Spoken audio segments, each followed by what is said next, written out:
कब से शुरू हो रहे हैं, 2025 में पूजन कब करें और हरे भरे जौ का क्या करें। मित्रों, आज हम जानेंगे कुछ इस वीडियो में दुर्गा माँ, जो आपकी इस वीडियो को सच्चे दिल से लाइक करें, उसकी गरीबी, जन्म जन्मांतर की परेशानी दूर कर देना। मित्रों, हमें यह वीडियो फिर से इस वजह से बनाना पड़ रहा है ताकि चैत्र नवरात्रि में आप सब बाद में गलती ना कर बैठे। अर्थात नवरात्रि के बाद में जो चावल होते हैं, जो जौ होते हैं, जो दीपक की बत्तियां होती हैं, जितनी भी हम चैत्र नवरात्रि के समय में सामग्री चढ़ाते हैं, उन सब का क्या करें। ये सब आप गलत तरीके से नदी में विसर्जित कर देंगे और इसके फायदे नहीं जान पाएंगे। इसलिए एक वीडियो फिर से मुझे बनाना पड़ रही है और हम आप लोगों को फिर से हम जानकारी बता रहे हैं। तो मित्रों, यह वीडियो ध्यान से देख लेना। इस वीडियो को देखने के बाद आपको पूर्ण रूप से समझ में आ जाएगा कि सामग्री का क्या करना चाहिए। सबसे पहले मान लेते हैं कि चैत्र नवरात्रि प्रारंभ कब से हो रही है। चैत्र नवरात्रि 2025 का शुभारंभ 30 मार्च 2025 रविवार से हो रहा है और इसका समापन 6 अप्रैल 2025 रविवार को होगा। कलश स्थापना, घट स्थापना का शुभ मुहूर्त 30 मार्च 2025 को निम्नानुसार है। प्रातःकालीन मुहूर्त सुबह 6:13 से 10:22 तक अभिजीत मुहूर्त, दोपहर 12:01 से 12:50 तक। इन मुहूर्तों में कलश स्थापना करना विशेष रूप से शुभ माना जाता है। इस वर्ष चैत्र नवरात्रि के दौरान सर्वार्थ सिद्ध योग और रवि योग जैसे शुभ संयोग भी बन रहे हैं, जो पूजा पाठ और शुभ कार्यों के लिए अत्यंत लाभकारी हैं। चैत्र नवरात्रि के पहले दिन से ही हिंदू नववर्ष का आरंभ माना जाता है, जो इस पर्व को और भी महत्वपूर्ण बनाता है और कन्या पूजन इसी दिन किया जाएगा। देखिए मित्रों, आप में से अधिकतर जो लोग हैं नवरात्रि में बहुत सारी गलती कर बैठते हैं। 9 दिन तक आप दुर्गा माँ की खूब पूजा करते हैं और मित्रों, दुर्गा माँ की पूजा करने के बाद जो चावल होते हैं, जो श्रृंगार का सामान होता है, अगर बत्तियां की जो कहीं जाए, जाली भस्म होती है, जो श्रृंगार का सामान होता है, जो देवी सिक्का होता है, यह सब नदी में जाकर के विसर्जित कर देते हैं। मित्रों, यही सब क्योंकि मित्रों अधिकतर लोगों को नवरात्रि में 9 दिनों तक खूब पूजा करते हैं। पूजा करने के बाद भी उन्हें फल नहीं मिलता। क्यों फल नहीं मिलता? यही सबसे बड़ी गलती करते हैं। दुर्गा माँ स्वयं उन्हें प्रसाद दे करके जाती है, उनका फल प्रदान करके जाती है, लेकिन मनुष्य उसे फल का सदुपयोग नहीं कर पाते। देखिए मित्रों, अगर कुआं आपके पास में है और अगर आप कुएं में से पानी नहीं निकलोगे तो आपकी प्यास कैसे बुझेगी? ठीक उसी प्रकार आपको जानकारी नहीं है तो प्रसाद तो आपके पास में है, लेकिन उसका प्रयोग करना नहीं कर रहे हैं। मित्रों, खाने का मतलब है हम जो तरीका बताएंगे, इस तरीके से आपके जीवन में चल रही परेशानियों, गरीबी, रोग दोष, तकलीफ, हर प्रकार की मनोकामना की पूर्ति होगी। वीडियो को ध्यान से देखना। आज हमें अपने गुरुओं के द्वारा प्रेरणा मिली है और माता आदिशक्ति दुर्गा माँ के द्वारा प्रेरणा मिली है, इसलिए यह जानकारी बता रहे हैं। अगर मित्रों हमारी वीडियो में बताए गए उपाय से किसी एक भी मनुष्य का भला होता है तो हमें भी पुण्य की प्राप्ति होती है, हमें भी अच्छा लगता है और हमें भी काफी आशीर्वाद आप सभी दर्शकों का प्राप्त होता है और दुर्गा माँ की कृपा प्राप्त होती है। तो चलिए हम समय न लेते हुए आज की जो वीडियो है उसे शुरू करते हैं। ध्यान से देखना। चैत्र नवरात्रों के समय में आप कौन सी गलती करते हैं जिससे आप निधन रह जाते हैं? तो देखिए, ऐसा कहा गया है कि अधिकतर लोग जो चावल होते हैं। मित्रों, वीडियो में आगे बढ़ने से पहले आपसे हम निवेदन करते हैं कि वीडियो को ध्यान से सुनेगा और ध्यान से देखिएगा ताकि आप चैत्र नवरात्रि का पूरा लाभ उठा सके और यह जानकारी आगे जाकर आपको और भी उपयोगी हो सके। मित्रों, पूजा पाठ करने के बाद जो बचे हुए चावल होते हैं दुर्गा माँ को जो हम चढ़ते हैं, वही चावल की हम बात कर रहे हैं, न कि ढेर सारे चावल रहते हैं। उनकी जो दुर्गा माँ को हम क्षमा याचना करने के दौरान जो चावल चढ़ाते हैं, पुष्प चढ़ाते हैं, सिक्के चढ़ाते हैं, वह सब नदी में बहा देते हैं। वहां अपने 9 दिनों तक दुर्गा माँ की पूजा की। दुर्गा माँ ने आपको प्रसाद स्वरूप चावल दिए, पुष्प दिए, सिक्के दिए, उसे आप नदी में बहा देते हैं। मित्रों, यही सबसे बड़ी मूर्खता है। 9 दिन का फल आपने क्या किया? सीधे नदी में जाकर के बहा दिया। ऐसा नहीं करना चाहिए। जो चावल होते हैं मित्रों, पिछली वाली वीडियो में भी हम आप लोगों को चैत्र नवरात्रि की जानकारी उसमें भी बताया है। जो चैत्र नवरात्रि में जो बचे हुए दुर्गा मां के चावल होते हैं, खड़े हुए चावल होते हैं, इन चावलों को आप अपने भंडार में रखें।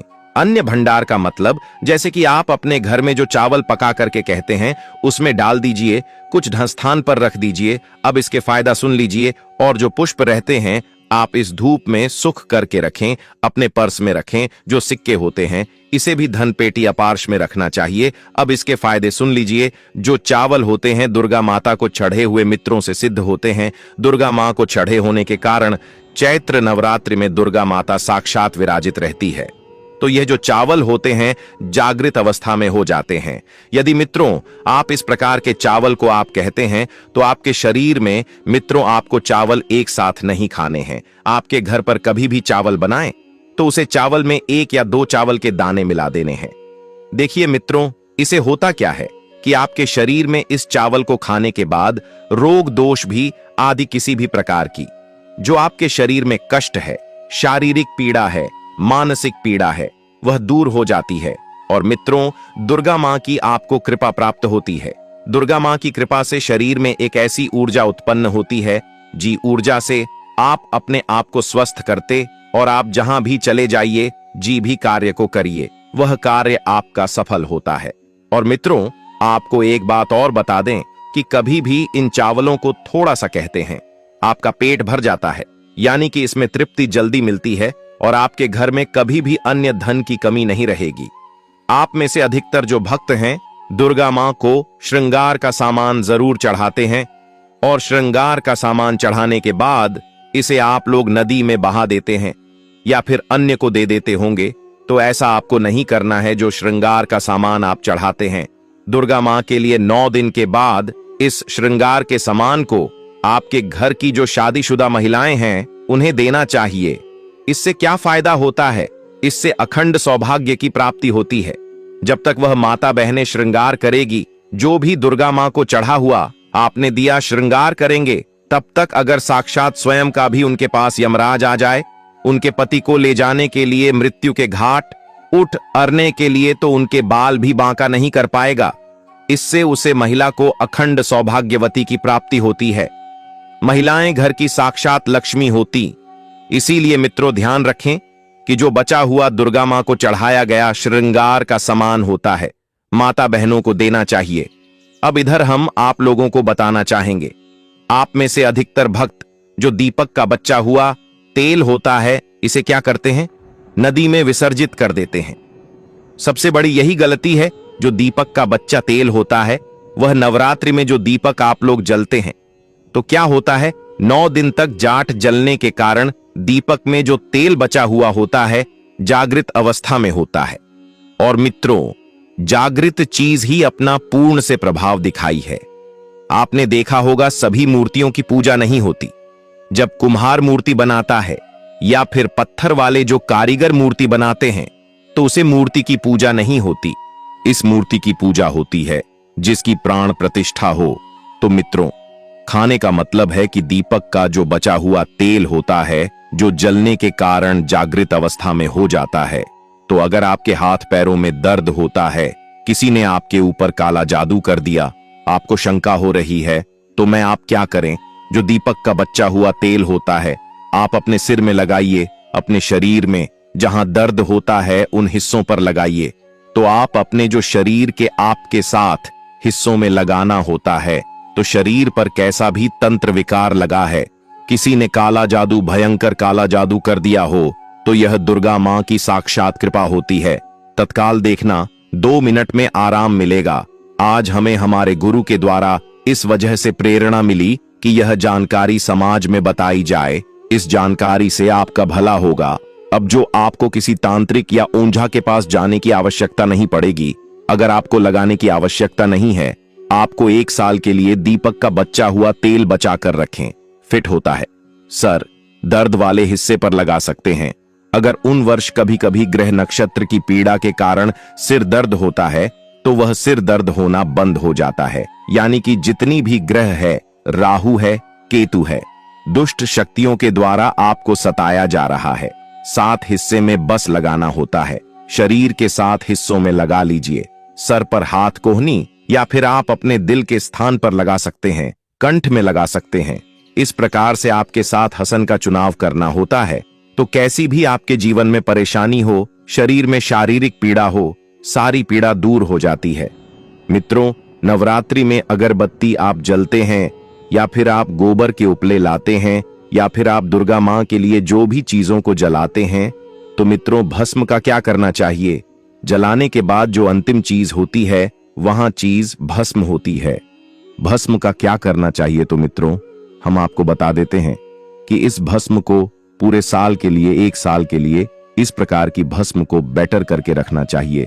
जो अगरबत्ती की भस्म है या फिर कहां जाए, गोबर के उपले की भस्म रखी है, क्योंकि दुर्गा मां को हम जो कच्ची धूप जलते हैं उसकी भस्म भी काफी सारी हो जाती है। क्या इसमें नदी में बहा देना चाहिए? अगर ज्यादा है तो नदी में बना दीजिए, बाकी काम से कम। आपको 1 साल के लिए आपको यह भस्म अपने पास में जरूर रखनी चाहिए। मित्रों, हम भस्म के फायदा आपको बता देते हैं। इससे पहले अभी तक आपने कमेंट बॉक्स में जय मां दुर्गा नहीं लिखा है तो जय माता दी, जय मां दुर्गा लिख दीजिए। इससे हमें वीडियो बनाने का मोटिवेशन मिलता रहता है और दुर्गा मां की कृपा आपके ऊपर और हमारे ऊपर सदा बनी रहती है, उसमें हमें आनंद मिलता है। तो मित्रों, जो भस्म होती है इसका क्या करना चाहिए? अगरबत्ती की जो भस्म होती है इसे पूरे 1 साल के लिए आपको बचाकर रखना होता है और इसे थोड़ी थोड़ी आपको खानी होती है। अगर आप चाहते हैं कि आपकी अध्यात्म उन्नति हो, आपकी प्रगति हो, तो यह थोड़ी थोड़ी मात्रा में खाना शुरू कर दीजिए। आपका जो सोचने समझने की क्षमता है इतना ज्यादा शक्तिशाली हो जाएगी कि आपके आसपास में रहने वाले लोग जितना सोचते हैं उसे 1000 गुना ज्यादा आपकी सोच बढ़ जाएगी। मित्रों की कार्य को करने के लिए जाएंगे, उसे कार्य में आपको तरक्की मिलना शुरू हो जाएगी। और मित्रों, एक खास बात, छोटे बच्चों को नजर तो बहुत ही जल्दी लग जाती है। तो जो अगरबत्ती की भस्म होती है, दुर्गा मां के लिए 9 दिनों तक आपने भस्म जल करके रखी है, उसे भस्म का थोड़ा सा तिलक आप जो है उनके मस्तक पर लगाइए। या फिर चाहते हैं तो जिस हिस्से में दर्द हो रहा है, जैसे कि पेट में अचानक से दर्द हो रहा है, उसे हिस्से पर आप जो है इस भस्म को रगड़ दीजिए। अच्छी तरीके से भस्म लगा दीजिए। तो पेट में अगर प्रेत लगा हो, प्रेत भस्म हो जाएगा, बाहर निकल जाएगा। सर दर्द हो रहा है, सर में लगा दीजिए। यानी कहने का मतलब है कि यह आपकी हर प्रकार के दुख तकलीफ बढ़ाव को दूर करने का काम करता है। नित्य खाएंगे, अपने छोटे बच्चों को खिलाना शुरू कर दीजिए। पढ़ने लिखने में कमजोर है, ऐसे में जो बुद्धि स्थिर हो जाएगी, कई लोग पढ़ने लिखने को बंद देते हैं, कई लोग किसी की किस्मत को बंद देते हैं। सारी अगर मित्रों आप भस्म का तिलक लगाते हैं तो फिर यह अति उत्तम है। सोने पर सुहागा होगा आपके लिए और आपके बच्चे की जो पढ़ने लिखने की जो क्षमता है बढ़ जाएगी। आप जहां भी जाएं आपको भी अध्यात्म उन्नति मिलेगी। इस भस्म का जब तक तिलक आपके सिर पर लगा रहेगा, कोई भी आपका बाल बांका नहीं कर पाएगा। और मित्रों, यदि आपके लिए जानते हैं कि दीप की बाती का क्या करना चाहिए, आप में से अधिकतर लोग या तो नदी में बहा देते हैं और अधिकतर लोग हैं यह धन स्थान पर रखते हैं। इससे फायदा नहीं मिलता मित्रों। दीप की बात ही हमेशा जागृत अवस्था में रहती है। ध्यान से सुना, जो कि बात ही को हमेशा आप जो है अपनी बाजू पर पहनना, बाजू बंद की तरह आपको इसे पहनना चाहिए। अगर लड़की है तो लड़की को अपनी भुज में आपको इसे पहनना चाहिए। क्यों पहनना चाहिए? क्योंकि यह कोई साधारण नहीं है, यह साक्षात दुर्गा माता का आशीर्वाद होता है। यह साक्षात दुर्गा माता की कृपा होती है, प्रसाद होता है। 9 दिन तक अखंड ज्योति जलने के कारण यह चैतन्य हो जाता है, इसमें प्राण आ जाते हैं, इसमें शक्ति आ जाती है। इसलिए के बाद कई प्रकार से फायदे मिलते हैं। अगर आप इस प्रकार के फायदे लेना चाहते हैं तो यह दीप की बात की अवश्य धारण करें। इसको धारण करने के बाद जो 9 प्रकार के फायदे आए हैं, हमारे आर्षि मुनियों ने वही फायदे हम आप लोगों को इस वीडियो में बताने वाले हैं। इसलिए वीडियो को अंत तक जरूर देखना। अगर आपने वीडियो को पूरा नहीं देखा तो आपको यह जो फायदे मालूम नहीं होंगे और आपको कोई फल प्राप्त नहीं होगा। इसका पहला फायदा है कि अकाल मृत्यु एवं दुर्घटना से बचाता है। अगर कोई भी इंसान इस बाजू में पहना है, धारण करता है, तो ऐसे इंसान की कभी भी दुर्घटना नहीं होती, ऐसे व्यक्ति की कभी भी अकाल मृत्यु नहीं होती है। क्योंकि मित्रों, ऐसे व्यक्ति के साथ में साक्षात दुर्गा माता की शक्तियां चलती हैं। यह जो आप धागा धारण कर रहे हैं ना, यह आप जो बाजू में बाटी पहन रहे हैं, यह कोई साधारण बत्ती नहीं है। यह साक्षात दुर्गा माता का आशीर्वाद होता है। यह एक प्रकार का सुरक्षा कवच होता है। तो इसे पहनने के बाद कभी भी अकाल मृत्यु नहीं होती एवं दुर्घटना से यह हमेशा बचाव करने का काम करता है। मित्रों, इसका दूसरा फायदा नजर दोष एवं तंत्र बाधा से बचाता है। अधिकतर भक्त हमें बोलते हैं कि नजर दोष से परेशान रहते हैं। क्या करें? तो अगर आप नजर दोष से बचना चाहते हैं, आप चाहते हैं कि आपकी अध्यात्म उन्नति में किसी की नजर दोष न लगे, आपकी उन्नति हो, प्रगति हो, तो बिल्कुल ही इसे धारण करिए। यह नजर दोष एवं तंत्र बाधा से बचाता है। कितना बड़ा तांत्रिक क्यों ना आपके ऊपर में तंत्र क्रिया कर दें, वह तंत्र क्रिया नहीं लगेगी, सदा बचे रहेंगे।